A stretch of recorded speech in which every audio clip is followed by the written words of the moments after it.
الحمد لله رب العالمين والصلاة والسلام على سيد المرسلين وعلى آله وأصحابه أجمعين أما بعد فأعوذ بالله من الشيطان الرجيم بسم الله الرحمن الرحيم وما أرسلناك إلا رحمة للعالمين قال رسول الله صلى الله عليه وسلم المرء مع من أحب أو كما قال عليه الصلاة والسلام رب اشرح لي صدري ويسر لي أمري واحلل عقدة من لساني يفقهوا قولي اللهم صل على سيدنا محمد وعلى آل سيدنا محمد وبارك وسلم اللهم صل على سيدنا محمد وعلى آل سيدنا محمد وبارك وسلم. آج کے اس اصلاحی مجلس کا عنوان ہے محبت رسول صلی اللہ علیہ وسلم. یہ مہینہ ربیع الاول کا چل رہا ہے اور یہ وہ مبارک مہینہ ہے کہ اللہ تعالیٰ نے اپنے محبوب کو دنیا میں اس مہینے میں پیدا فرمایا اور یہ وہی مہینہ ہے جو مہینہ آقا صلی اللہ علیہ وسلم کو پیدائش کا مبارک اپنے اندر جو برکت مہینہ جو لایا تھا، یہی مہینہ آقا صلی اللہ علیہ وسلم کے دنیا سے رخصتی کا مہینہ بھی یہی ہے. جیسا کہ چند دنوں قبل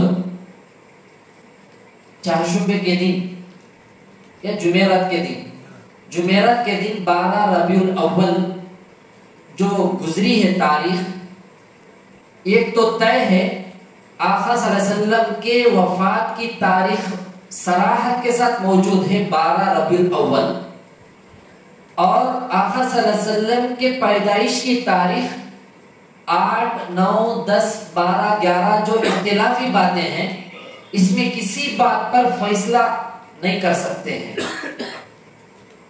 یہ آج کے اس اصلاحی مجلس میں اصلاحی بیان کا عنوان محبت رسول صلی اللہ علیہ وسلم اس لیے انتخاب کیا گیا. اس مہینے میں ساری کائنات میں نبی کی پیدائش سے جو خوشیاں جو آئے تھے، جو فسادات دنیا میں چل رہے تھے، کیسے فسادات تھے معلوم؟ کفار مکہ اتنے سخت دل تھے کہ اگر کوئی کسی کے بارے میں دشمنی ہوتی، انہیں بدلہ نہ لیتا، مرنے کا وقت آ گیا تو سکرات کی حالت میں انہیں اپنی اولاد کو وصیت کر کے مرتا کہ میں تو مر رہا ہوں لیکن تو اس سے بدلہ ضرور لینا. برتن میں اگر کوئی خون دکھتا تو وہ خون کو چاٹ لیتے تھے. اتنے سخت دل تھے کفار مکہ کے، قریش کے. یہ تمام نحوستوں کو، یہ تمام فتنوں کو، یہ تمام ظلم کو آقا صلی اللہ علیہ وسلم کے پیدا ہونے کے بعد اللہ تعالیٰ نے یہ سب ختم کر دیا دھیرے دھیرے. اور لڑکیوں کو زندہ درگور کر دیتے تھے، زندہ گڑھا دیتے تھے. اس زمانے میں کسی کے گھر میں لڑکی کا پیدا ہونا نحوست سمجھتے تھے. لیکن اللہ تعالیٰ قرآن میں فرماتے ہیں وَمَا أَرْسَلْنَاكَ إِلَّا رَحْمَةً لِلْعَالَمِينَ، ہم نے آپ کے پاس سارے عالموں کے لیے رحمت بنا کر ہمیں نبی کو بھیجے ہیں. اب یہ ربیع الاول کے مہینے میں 12 ربیع الاول کو جتنے مسلمانوں کی طرف سے جو نافرمانیاں ہو کر ہیں، جو شرک و بدعت کفر کے اعمال جو کرے ہیں، اس سے ضرور آقا صلی اللہ علیہ وسلم کو ٹھیس پہنچ کر ہے.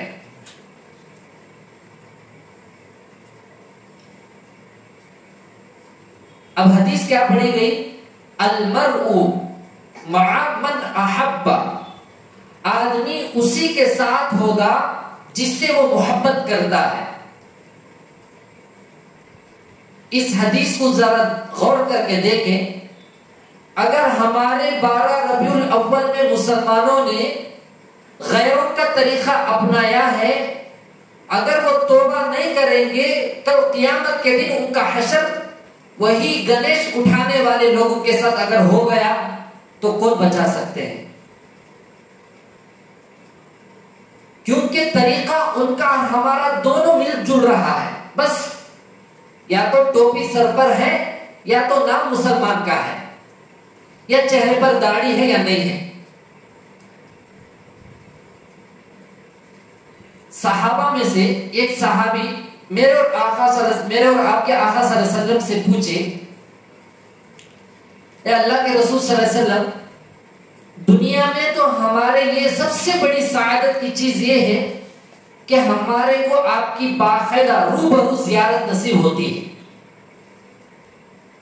روبرو، لیکن اس بات کا یہ غم ہمارے کو ہے کہ دنیا سے چلے جانے کے بعد جنت میں آپ تو سب سے اونچے مقام میں رہیں گے، سب سے اونچے مقام میں،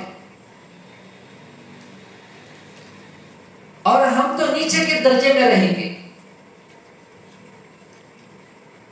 اس وقت میں اگر آپ کی زیارت نہیں ہوگی، یہ جنت کا ہمارے کو کیا فائدہ؟ یہ ہوتی ہے سچے عاشق رسول کی محبت۔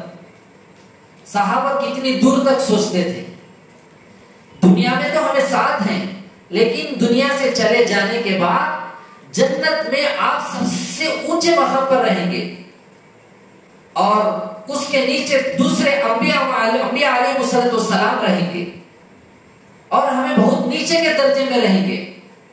ذرا سوچئے، صحابہ جب یہ بول رہے ہیں، ہمارا اور تمہارا کیا عالم رہے گا اس وقت؟ ہمیں کون سے مقام میں رہیں گے؟ ہمارے عمل کیسے چل رہے ہیں؟ کیونکہ ان کو تو پوچھنے کا حق تھا، کیوں انہوں اس کے مستحق تھے۔ اللہ تعالیٰ نے ارشاد فرماتے ہیں، رضی اللہ عنہم ورضوا عنہ۔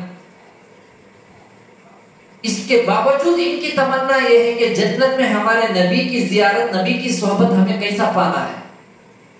جیسے ہی ایک صحابی آقا صلی اللہ علیہ وسلم سے سوال کیے تو اللہ تعالیٰ نے فوراً جبریل علیہ السلام کو بھیج کر اس کا جواب دے دی، اور جبریل علیہ السلام نے کہا اس صحابی کو آپ کے سچے عاشق کو بلا کر یہ خوشخبری سنا دو۔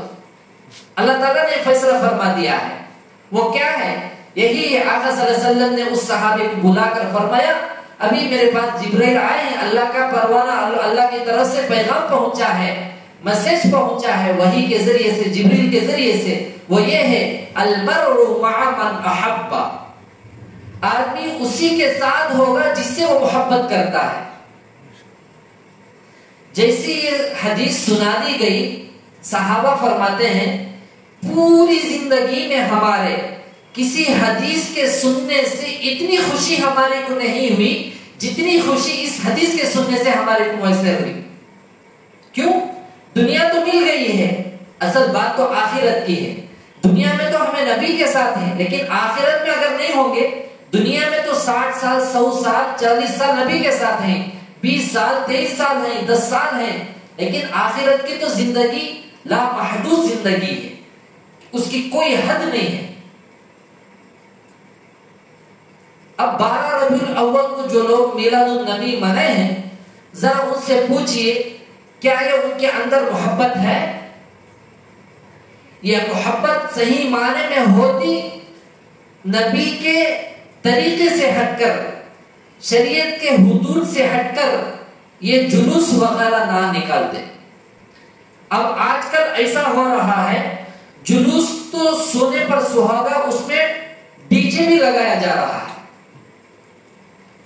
ابھی ایک کارگزاری پہنچی، کل یا پرسوں ایک مفتی امام صاحب نے بتایا کرناٹک سے کہ وہاں کے جلوس میں کالج میں پڑھنے والی لڑکیاں جا کر ناچ کریں، گانا ناچ۔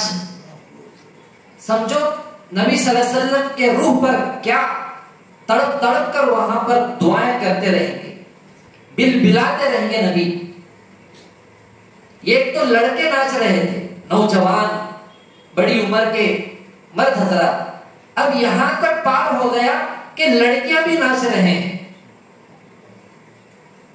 ابھی آپ لوگ دیکھے رہیں گے ہمارے شہر میں اس ڈرامے کو دیکھنے کے لیے جو ان کا تہوار جو ہوتا ہے گنیش کا، دور دراز سے مسلمانوں کے قبیلے خریوں سے محلوں سے اپنی پوری فیملی کے ساتھ آ کر ایک اسٹیڈیم میں بیٹھ کر جو دیکھتے ہیں کرکٹ، فٹ بال، والی بال، اس سے بدتر طریقے سے دیکھ رہے ہیں.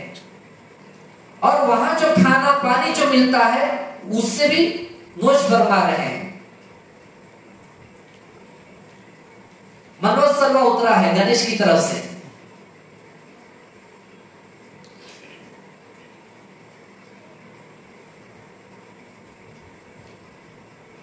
آپ تمام سے گزارش ہے، جتنے مسلمان غیروں کے تہوار میں شرکت کیے تھے اور وہ مسلمان جو 12 ربیع الاول کے جلوسوں میں شرکت کیے تھے، سچے دل سے اللہ سے گڑ گڑا کر توبہ کر لیں، ورنہ خاتمہ کس حالت میں ہوگا اس کی گارنٹی نہیں ہے.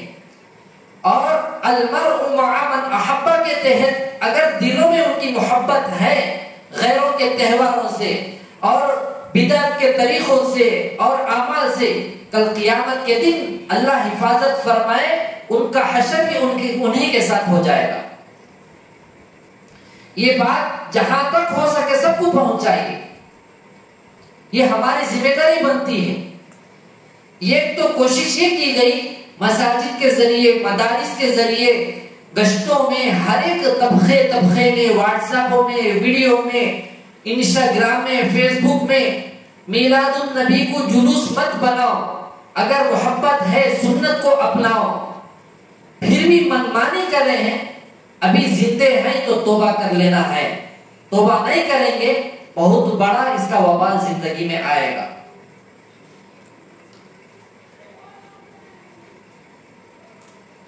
ایک بہت پیاری مثال ایک بزرگ فرماتے ہیں، یہ اپنے زندگی کے لیے اس بات کو ہمیں ہمیشہ دلوں میں بٹھا سکتے ہیں. بہت پیارے انداز سے سمجھایا گیا. سنت اور بدعت کا فرق، سنت اور بدعت کا فرق کیا ہے؟ فرق یہ ہے، سنت نام ہے نبی سے محبت کا اور نبی صلی اللہ علیہ وسلم کی پسندیدہ طریقے کا. بدعت نام ہے نبی صلی اللہ علیہ وسلم سے محبت کا اور طریقہ اور جو عمل کر رہے ہیں وہ نبی کے پسندیدہ نہیں بلکہ اپنی پسند کی چیز کا طریقہ ہے. تھوڑا سا فرق ہے. اس تھوڑے سے فرق میں ایمان کے ختم ہو جانے کا خطرہ ہے. اتنا پیارا انداز ہے. سنت اور بدعت کا فرق کیا ہے سمجھیے. سنت نام ہے حضور صلی اللہ علیہ وسلم سے محبت، حضور صلی اللہ علیہ وسلم کی پسند کے مطابق، اور بدعت نام ہے حضور صلی اللہ علیہ وسلم سے محبت اپنی پسند کے مطابق. جتنے 12 ربیع الاول کو جلوس نکالے ہیں، میلاد النبی جو منائے ہیں، بے شک وہ عاشق رسول ہیں، محبت ان کے دلوں میں نبی کی ہے، لیکن اپنی پسند کا طریقہ اپنائے. جلوس نکالنا یہ نبی کے پسند کا طریقہ نہیں ہے. اللہ کے نبی صلی اللہ علیہ وسلم کو بعثت نبوت سے نوازنے کے بعد 20 پر 3 سال زندہ تھے، تو مطلب یہ ہوا 20 پر 3 سال 12 ربیع الاول کا مہینہ آیا تھا. کبھی یہ نہیں بولے صحابہ سے کہ میرے پیدائش کا دن کا برتھ ڈے بناؤ، برتھ ڈے مناؤ، ہیپی برتھ ڈے کرو. یہ نہیں کرے. یہ کسی کو نہ اشارہ دیے نہ اس کی گفتگو کا کوئی تذکرہ ملتا ہے.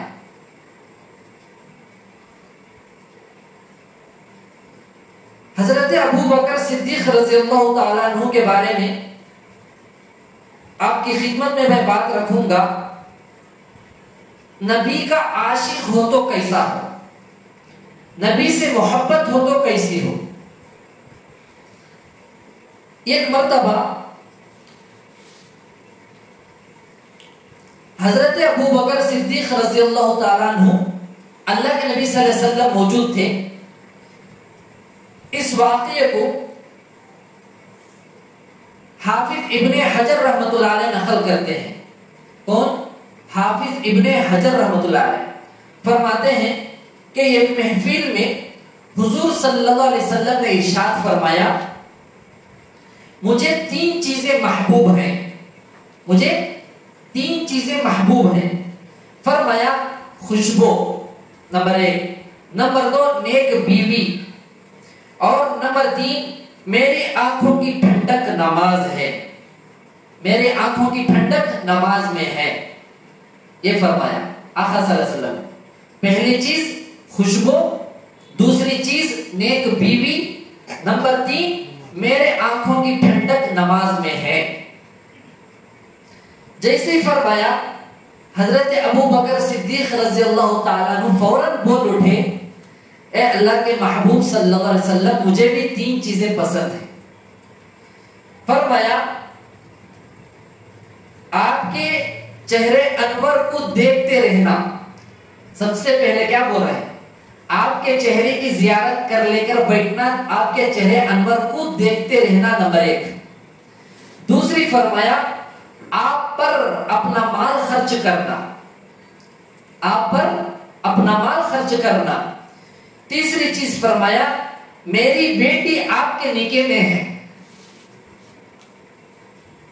کتنی پیاری 3 باتیں فرمائی. ان تینوں باتوں میں ذرا غور کرنے کی بات یہ ہے کہ حضرت ابو بکر صدیق رضی اللہ تعالیٰ عنہ اللہ کے رسول صلی اللہ علیہ وسلم کے پسندیدہ 3 چیزوں پر اپنے پسندیدہ 3 چیزیں جو پیش کیے ہیں، یہ تینوں کے اندر بھی نبی کی ہی تعریف ہے. اپنا کچھ کمال نہیں ہے، نبی کا ہی عشق ہے. فرماتے ہیں حضور اقدس صلی اللہ علیہ وسلم جب مکہ المکرمہ سے ہجرت کرنے کا وقت آیا، اللہ کے نبی صلی اللہ علیہ وسلم ابو بکر صدیق رضی اللہ تعالیٰ عنہ کے گھر پر گئے. رات میں جا کر دروازہ کھٹکھٹایا تو اللہ کے رسول صلی اللہ علیہ وسلم کے دستک پر فوراً حضرت ابو بکر صدیق رضی اللہ فوراً آ کر دروازہ کھول دی. فرمایا اے ابو بکر تم جاگ رہے تھے، تم جاگ رہے تھے. ابو بکر صدیق رضی اللہ عنہ فرماتے ہیں اے اللہ کے رسول صلی اللہ علیہ وسلم مجھے بہت دنوں سے یہ دل کے اندر اللہ تعالیٰ یہ دل میں ڈال رہے تھے کہ چند دنوں کے اندر آپ ہجرت کرنے والے ہیں مکہ مکرمہ سے، اور اس ہجرت کے وقت میں آپ مجھے ضرور اللہ سے امید ہے، بھروسہ لگا کے بیٹھا ہوں آپ مجھے اپنے ساتھ لے کر جائیں گے. اور پھر فرمایا جس وقت میرے دل کے اندر اللہ تعالیٰ یہ بات ڈالے ہیں کہ آپ ہجرت کرنے والے ہیں، اس دن سے آج تک میں رات میں سوتا ہوا نہیں ہوں. رات ساری میں جاگتا ہوا آپ کے انتظار میں بیٹھا ہوتا ہوں، اس لیے کہ میرا نبی آئے، دروازہ کھٹکھٹائے، مجھے نیند گہرائی میں ہو، میری نیند میں اپنی گہرائی کی نیند میں سوتا رہوں، اور دروازہ کھٹکھٹانے پر دروازہ کھولنے میں تاخیر نہیں ہونا ہے. نبی کے آ کر دروازہ دستک دینے پر میری نیند سے اٹھ کر آنے میں تاخیر ہو سکتی ہے، اس لیے مجھے گوارا نہیں ہے. میں اسی دن سے آج تک ہر رات کو جاگتا ہوا آپ کے انتظار میں بیٹھتا ہوں. ذرا پوچھئے عاشق رسول سے کیا آقا صلی اللہ علیہ وسلم کی سنتوں کو کتنے پڑھ رہے ہیں؟ یہ ہوتا ہے سچا عاشق رسول.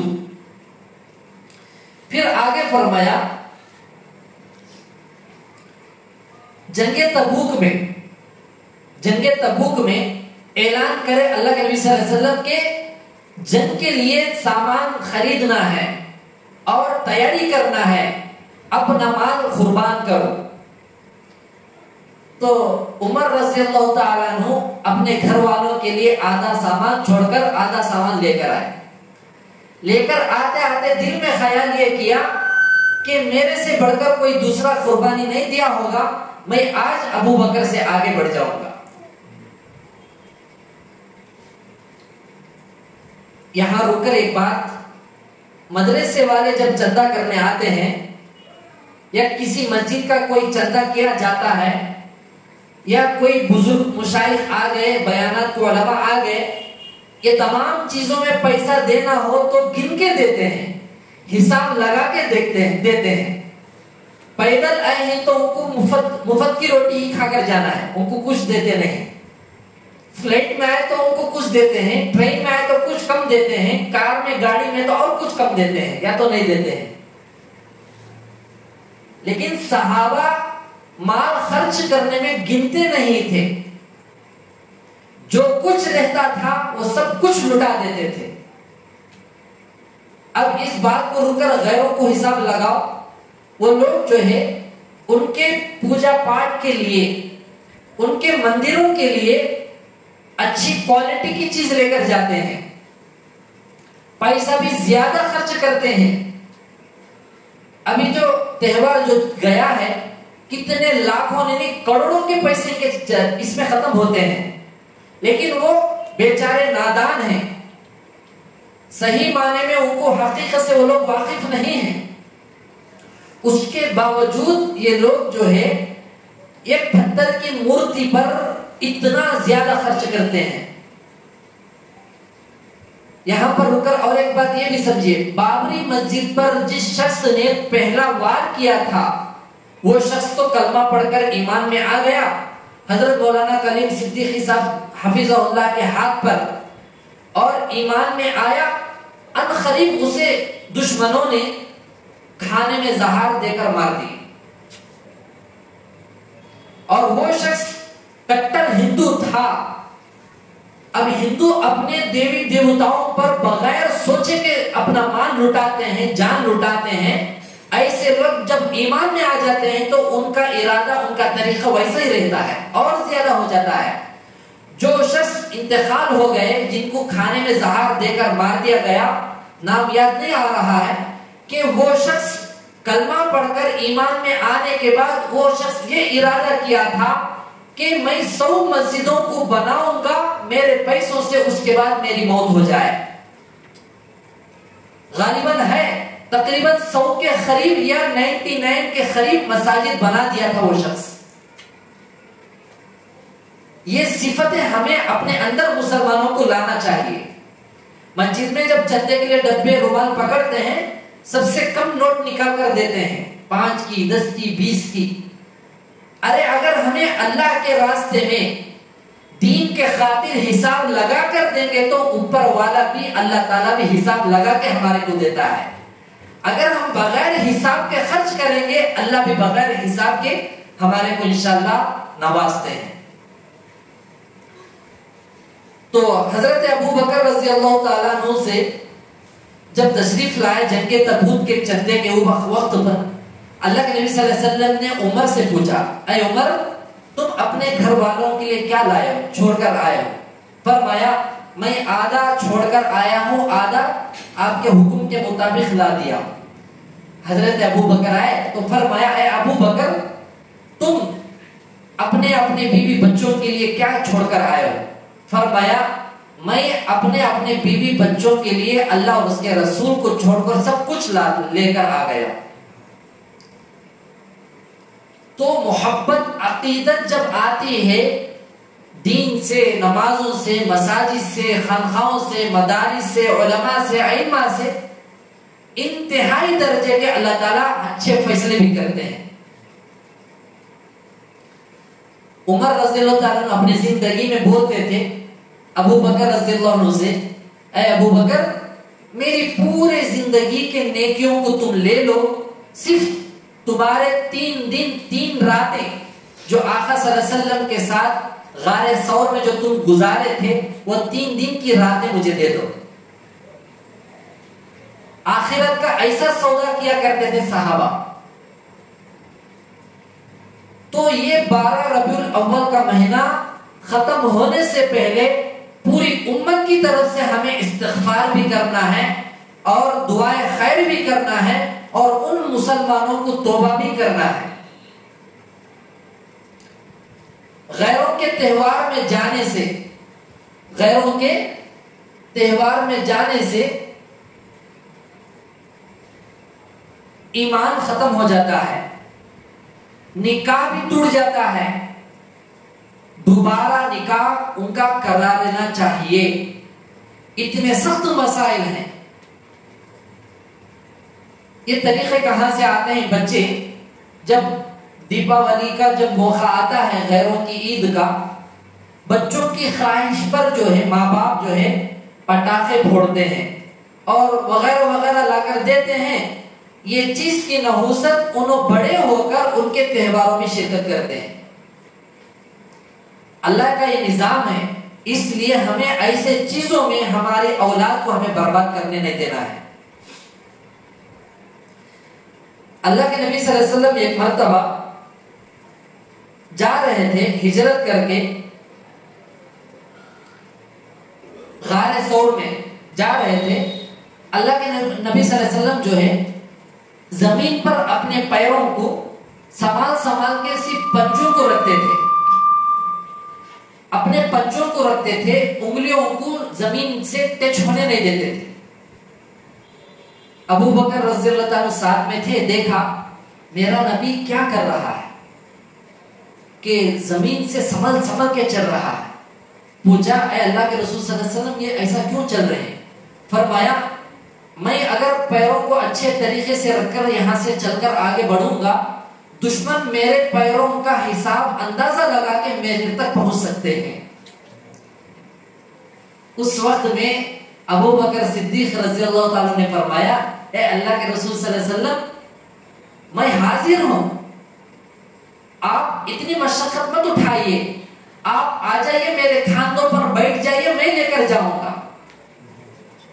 آقا صلی اللہ علیہ وسلم ابو بکر رضی اللہ عنہ کے کھاندوں پر بیٹھ گئے تو انہیں اٹھا کر غار ثور تک پہنچ گئے۔